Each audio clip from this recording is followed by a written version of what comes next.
There's not much to do when all I can. Main course ang ihahain ko po sa inyo kasi ito ibang level na po ito, no? Isang kembot na lang, talagang diamond na. So di ko na po patatagalin, isa po siyang nag-online seller, breadwinner. Alam niyo po yon na ang design nito is talagang tumulong sa pamilya niya.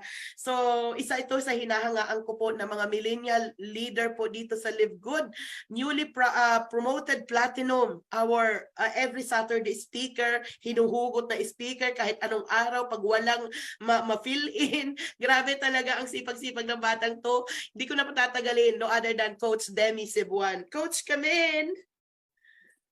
Hello po, ayan, good morning everyone. Good evening, good afternoon po. Sa sulok man ng mundo kayo. Hello po, magandang araw po sa ating lahat.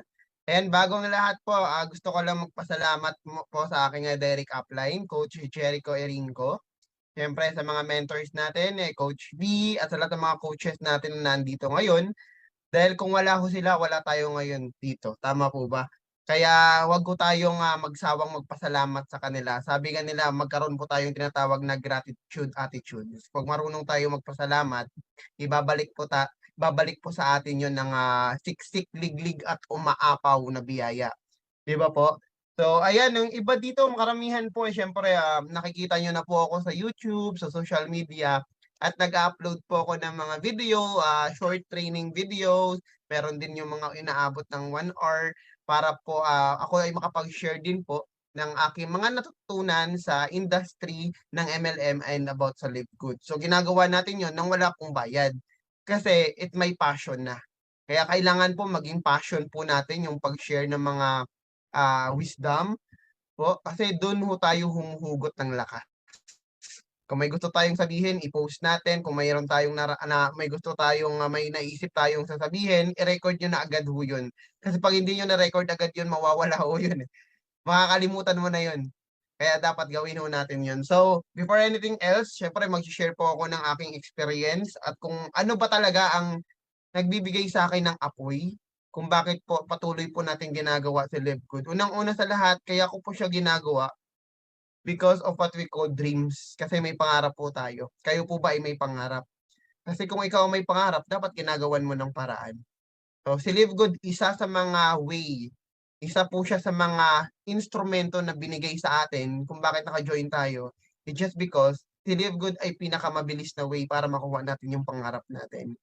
Ako po yung tao, ako po yung elementary pa lang pag pinag-drawing po ng teacher ng bahay kubo or ng sabihin bahay, kahit bahay kubo lang po yung bahay namin, ang sinusulat ko po lagi mansyon. Ang sinusulat ko po, ang dinodrawing ko po lagi yung may swimming pool, yung may sasakyan. Ganun po ako, bata pa lang po mapangarap na ako. Kasi po, nangangarap po ako kasi yung buhay po namin hindi naman masagana. Mahirap lang sa probinsya ng Iloilo. Actually, pag wala kang pera doon, okay lang. Kasi nga, malapit ang dagat, mamimingwit, malapit ang ilog, malapit ang bukid, may mga puno ng niyog, may mga pananim. Wala ho kaming pera, pero kinaya naming mabuhay. Pero ako po yung taong may pangarap at nakikita ko na yung simula ho nung napunta sa Maynila yung mga magulang ko, maliit pa po ako noon, no? Grade 1, grade 2. Nagpunta sila sa Maynila at hindi ko pa maintindihan yung buhay kung bakit kailangan namin maghiwalay. Kasi bilang bata, ang nararamdaman mo lang saya, laro, tulog, kain. Hindi ko po alam yun. Yun pala, kailangan nilang pumunta ng Maynila kasi gusto nila maghanap ng hanap buhay kasi mahal na ang bilihin, tumataas na ang mga bilihin at lumalaki ng mga anak nila at di na nila kayang tustusan yung pag-aaral. So kailangan nila kaming iwan. Tatlo kami magkakapatid, nasa probinsya ko kami, lola po ang nag-alaga sa amin. Ilang taon po kami nilagaan ng lola namin hanggang sa makapagtapos po ako ng elementary at yung ate ko naman makapagtapos ng high school. Nung elementary po ako, nag-graduate ako ng elementary, ginalingan ko po. Top 2 po ako sa buong klase namin. Sa buong school, top 2. Kasi naniniwala po kasi ako na kapag ikaw po ay may pinag-aralan at ginalingan mo, hindi lang doon sa recognition na matatanggap mo sa school, kundi naniniwala ako na mapapauwi ko sila mama. Ginalingan ko kasi gusto ko umuwi sila umakyat sila sa stage, pero hindi po sila umuwi. Yun yung malungkot kasi nga ginalingan mo na pero hindi mo na pauwi, yun pala pera, wala kayong pera, walang pamasahe. Kaya hindi mo naiintindihan ang kwento ng buhay, eh, hindi mo naiintindihan kung bakit nangyayari yun. Kaya nung dumating nung high school inimbitahan po nila ako, pumunta po ako ng Maynila, dito po ako nag-high school. Alam niyo po ba kapagka ikaw probinsyano, 'pag pumunta ka ng Maynila maa-amaze ka, lalo na 'pag gabi ka dumating makikita mo yung mga ilaw. Wow, ang ganda ng Maynila! May mga ilaw, sa probinsya wala, eh, madilim, 'di ba? Kasi para ka nag-ano pa pumasok ka ng Maynila makikita mo parang maganda yung ano, yung buhay dito. Pagdating po dun sa bahay namin, no, hindi naman sa pag-aano 'no, squatters area lang pala ang sa squatters area po kami, isang kwarto lang. Yung isang kwarto na 4 na sulok, andun na lahat. Andun na ang kusina, andun na ang banyo, andun na higaan, sala, and everything. And, yun ang buhay na nakagisnan ko. Nalungkot po ako kasi sabi ko, "Eto na po ba yung ilang taon na pumunta kayo ng Maynila tapos pagdating ko dito" matigas po kasi yung ulo ko.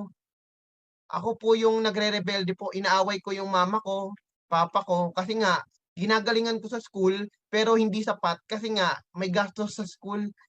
Ginagalingan mo na lahat-lahat, pero may gano'n pong reality, eh. Kailangan mong bumili ng project, wala kang pambili, do'n ako bumabagsak. Kailangan mong gumastos ng ganito, umattend ng mga ganito, may bayad. Hindi po ako umattend, wala po kasi kaming pera.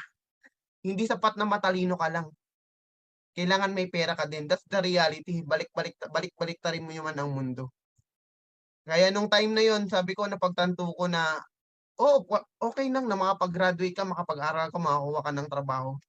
Pero kung wala kang pera at kung hanggang empleyado ka lang din, talagang habang-buhay mong papasan yun na kung no work, no pay. At grabe yung gigil ko po na mabago ang buhay kasi nakita ko po yung hirap ng mga magulang ko. Katulong ang mama ko, tricycle driver ang papa ko. At kami po pinapakain niya kami, siyempre, nagpapasalamat ako sa magulang ko at kahit papaano po hindi din nila kami ginutom. And, dumating sa time na yung kapatid ko namatay, There's not much to do yun yung when time all na I gusto can mong tumulong is pero wala kang magawa thinking kasi wala ka about namang you pera. not Mga doing magulang well. ko gusto kong ipa-ospital pero Don't walang know where pang-ospital. you are, 'cause you're Parang not bumase na here. lang po sila dun sa It's been way too albularyo kasi yun lang yung long. kaya nila. If I could lay down beside Kasi wala you, kaming pera. I would, I So, would. dumating po sa punto na, When nothing really matters, that's gusto when mong I pa-ospital pero wala ka ngang pera. Kaya hope that you'll nagkasisihan po see kami, nag-away po kami ng that I'll mama see you ko, soon. nagrebelde po If ako I could kasi lay down kasalanan niyo po kasi yun. beside you, Kasi I would, I hinayang niyo would, po yung oras niyo sa ganito ganyan, wala po kasi tayong pera, kasalanan niyo po. I would. Kaya tinanggap ko na lang po yun, naging bumaba po ang grades ko, nag-high school po ako, graduate po ako, wala pa ako sa honor, and, kasi yun po yung naranasan ko, yung iniwan kami ng magulang ko, nangungupahan lang po kasi kami dito sa Manila, wala kaming sariling bahay, and, tinanggap ko po yun na yung magulang ko sobrang hirap namin, sinisingil na kami ng bahay, may mga utang. Ang mama ko kasi magaling po sa pangungutang. Magaling po siya sa pangungutang kaya sinisigil na kami, wala na kaming mababayad. Lumayas po yung mama ko, yung papa ko po, nagta-tricycle pa rin po siya para mabigyan kami ng pagkain sa araw-araw pero tago po yun. 'Pag nagbibigay po siya ng pagkain sa'min, tago. Kailangan po kasi tricycle driver siya, kailangan pa namin siyang abangan sa may kalsada. Nagbibigay siya ng ₱30, 50 para may pangkain kami sa araw-araw, pero tago. Kasi 'pag hindi namin tinago, mga naniningil sa kanila, hahantingin po sila. Ang mama ko hindi namin alam, lately na namin nalaman, nagtatrabaho pala po siya ng nangangamuhan, katulong ho. Pinalayas po kami ng kapatid ko, kaming dalawa. Yung isang kapatid ko na babae, yung ate ko, nag-ano na po, nabukod, kaya kaming dalawa lang po magkapatid na iwan. Natutulog po kami, umiiyak kami kasi wala kaming katabing nanay at tatay. Hindi ko alam ang pakiramdam kasi pakiramdam ko po iniwan ho kami. Inampun po kami ng kapitbahay. Kasi pinalayas na po kami dun sa bahay kasi hindi na po nakakabayad, eh. Inampun po kami ng kapitbahay, pinagpatuloy ko po yung school ko, nakagraduate po ako ng high school na nagtatago po kami. Tinatago po namin yung mga magulang namin. Alam niyo po yung bigat na wala naman po akong kasalanan, wala naman akong ginawang hindi maganda, pero yung karma na hindi mo maintindihan kung deserve mo ba yung karma, 'di ba? Kaya ang bigat-bigat po sa loob namin. Kaya kung bakit gusto kong mabago ang buhay ko, kung bakit gigil na gigil po ako mabago ang buhay dahil po sa mga naranasan naman sa buhay. Na kahit gano'n po ang mga magulang ko, sila pa rin po yung pinaka-deepest why ko. Kaya kung gaano man po kasama ang magulang mo or kung gaano man po ang kakulangan ng mga magulang mo, hindi po yun sapat para awayin po sila. Kasi I learned in my ano po experience ko po. Mahal na mahal ko sila at hindi po nila kasalanan kung bakit gano'n po yung kanilang kapalaran. Kaya kung buhay pa po ang mga magulang niyo, gawin niyo po yung lahat. Huwag niyo pong aksayahin ang panahon na mawala lang sila sa mundo na hindi nila maranasan yung magandang buhay. Kasi yan po ang rason kung bakit kailangan natin mabuhay, hindi lang para sa sarili natin kundi para din sa mga mahal natin sa buhay. And kung bakit napabilang po ako sa Live Good at sa MLM, dahil nga may pangarap po ako. Nagtrabaho po ako 4 years, naging SM Promodizer po ako sa SM North. Naging SM Promodizer din po ako sa lahat ng SM na ata pinasukan ko. And take note po high school graduate lang po ako. Wala pa akong tinapusan. Alam niyo po, ang mama ko kahit na wala kaming pera, sabi niya, "Nak, etong 14,000, mag-enroll ka po sa New Era College." Sabi niya sa akin, "Mag-enroll ka sa New Era, eto 14,000." Alam niyo po tuwang-tuwa ako kasi magka-college na. Dala ko po yung 14,000. Pumasok po ako sa school kasi enrollment.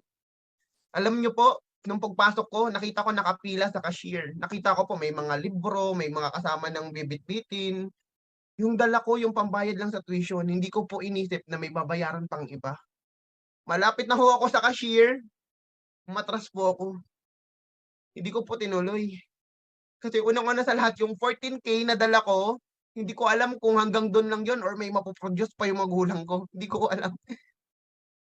Umuwi po akong umiiyak kasi sabi ko, "Ma, eto ng 14, balik niyo na lang po ito. Hindi na po ako mag-aaral kasi nahihirapan na po kayo sa amin, dadagdagan ko pa ba?"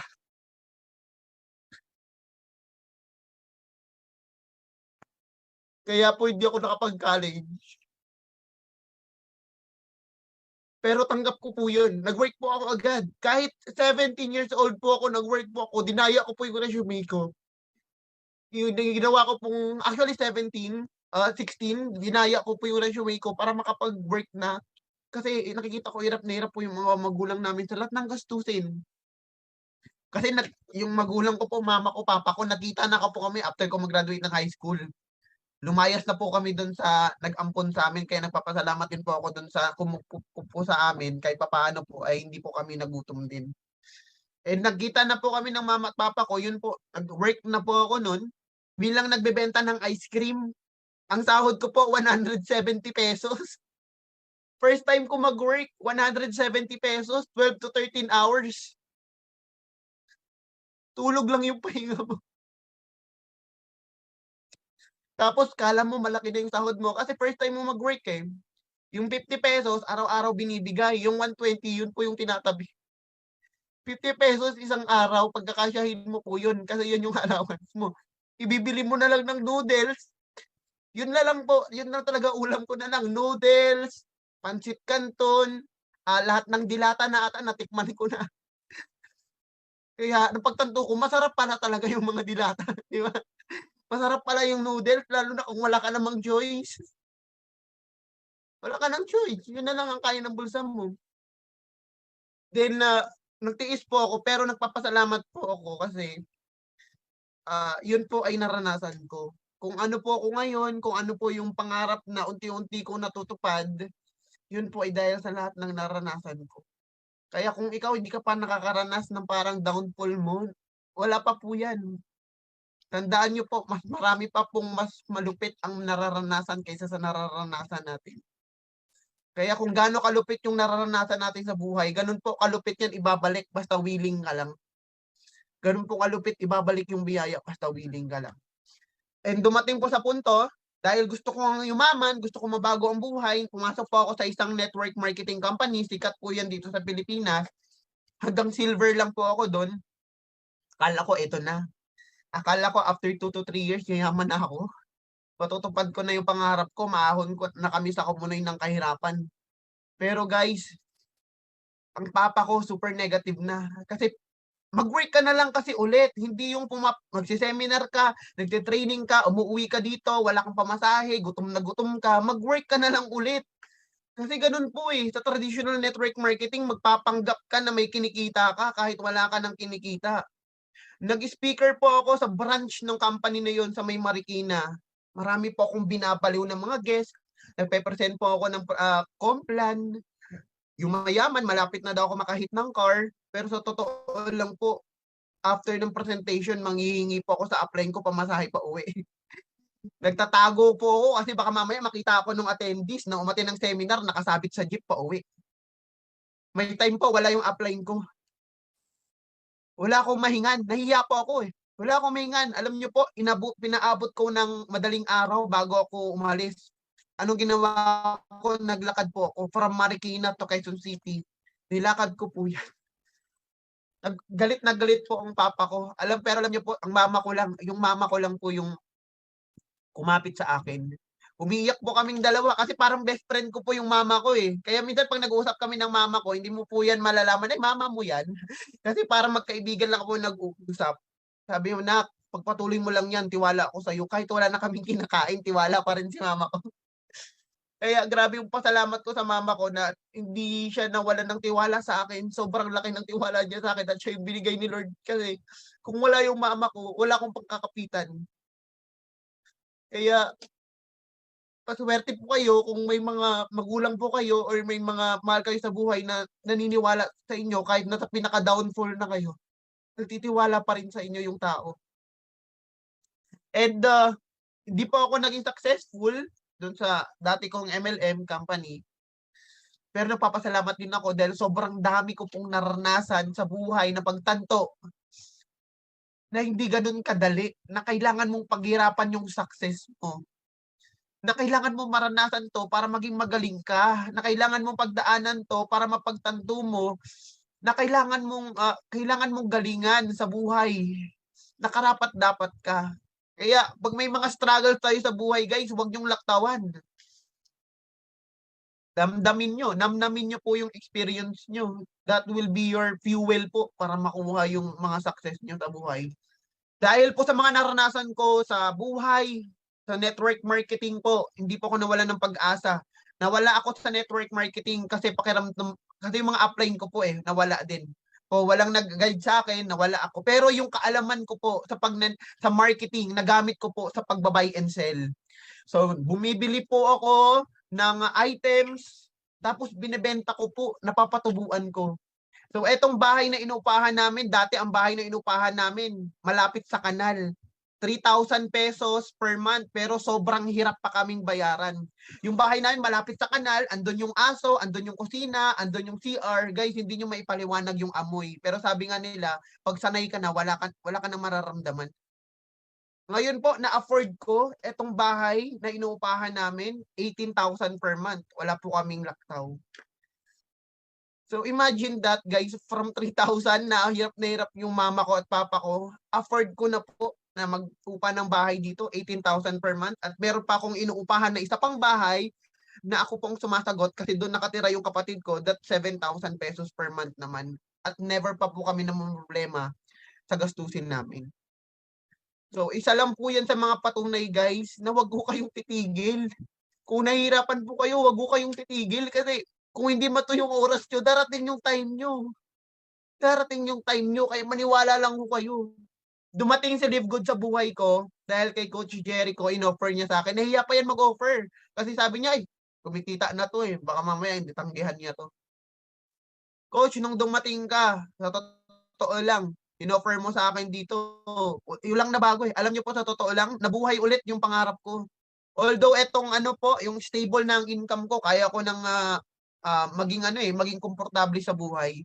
Pero yung pangarap ko na dati sa sarili ko lang at sa magulang ko, nung nakita ko si Live Good, sabi ko, hindi lang magulang ko, sarili kong pangarap ang matutupad. Marami po akong taong matutulungan. Yung mga millennials, yung mga tao na wala ng pangarap at nawala na ang sistema nila. Kaya ginawa ko po si Live Good. Naging member po ako ni Live Good and matagal man, oo, na-hit ko si Live ng platinum po ako, 7 months. Magsi 7 months po kay Live Good, nag-platinum po ako. Hindi siya madali, guys. Okay? Kailangan nyo talagang pag-aralan at gawin. So, yun po ang aking deepest why kung bakit ko po ginagawa si Live Good. Kung bakit may Demi Cebuan, kung bakit may Coach Demi Cebuan, hindi po yun dahil sa bigla lang ako sumulpot na parang kabute. Kasi minsan nakikita nyo yung success lang yung galing ng tao. Pero guys, yung pinagdaanan ng tao kung bakit siya ganito, bakit siya ganyan, hindi nyo po yun nakikita. Kumbaga sa likod ng camera, marami pong nangyayari na hindi nyo nakikita. Kaya kung ako sa inyo guys, namnamin nyo lahat ng experience ninyo. Sa buhay, hindi lang sa Live Good.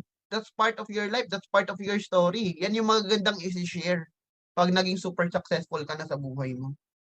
And I'm Coach Demi. Maraming salamat po. At hindi ko napigilan po. Maraming salamat po na nakinig po kayo sa story ko at sa mga na-share ko ngayong gabi. Ayan. Thank you so much po. Maraming salamat. Ayan, sa mga direct sponsor ko, sa team ko, Team Limitless. Maraming salamat sa inyong lahat. And kaya natin to. Simula pa lang to. Wala pa tayo sa gitna. Okay, sama-sama po tayo. Sama-sama po tayo sa journey natin dito kay Live Good sa pagtupad ng pangarap natin. Maraming salamat po. God bless po.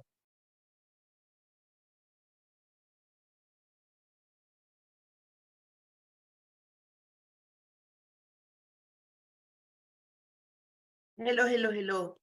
Live Good family, grabe. Magang-maga ang mata ko sa'yo, Coach Demi. Grabe. Coach Demi deserves a warm of applause, a heart emoji, a diamond emoji. Yung ko lang naiintindihan kung bakit sobrang kitang hinahangaan. Si Coach Demi, ilang beses ko na siyang kinausap. Actually, nakaplano ako, nag-usap na kami, na pag nakabalik ako sa Manila, since nag-platinum na siya, ititreat ko siya. Kasi isang millennial na hinahangaan ko talaga. Hindi ko alam yung story niya. Hindi ko alam.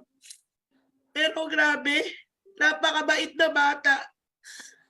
Bibihira ang isang tulad ni Coach Demi na talagang lumalaban sa buhay. Kahit gabihin tayo ngayon, itong ating Cecil Night is really worth it. Na sobra tayong magpapasalamat sa Diyos na si Live Good ay talagang hulog ng langit na marami pong mababago ang buhay. Nagagamitin natin yung kwento natin na maging channel a blessing tayo sa maraming tao. At gusto kong i-shout out sa inyong lahat na si Coach Demi Cebuan ay isa pong number 46 sa leaderboard ng buong mundo ng Live Good. Bigyan po natin siya ng maraming mga diamond emoji na ginagawa niya ito wholeheartedly. Nagla-live selling siya, nagtotalk siya, pag nawawala kami ng speaker, nahuhugot ko siya. Coach, wala si Aisa, kailangan ko ng banner. Lahat ng pakikiusap, sige po, on it. Mentor. Napakasipag, napakabait na bata. At no wonder na naabot niya yung tagatog ng tagumpay sa pagpupursige, pag-iisang mabuting anak. At I know, Coach Demi, na you are really such an inspiration sa maraming kabataan. So, sobra kang nakakahanga. Pinaiyak mo talaga ako ng bongga-bongga ngayon. So, palakpakan po natin. God bless your life, Coach Demi. I love you. Grabe, thank you. I love you talaga. Si Live Good, Grabe, no? Para tayong nasa, maalaala mo kaya? Grabe to. Woo!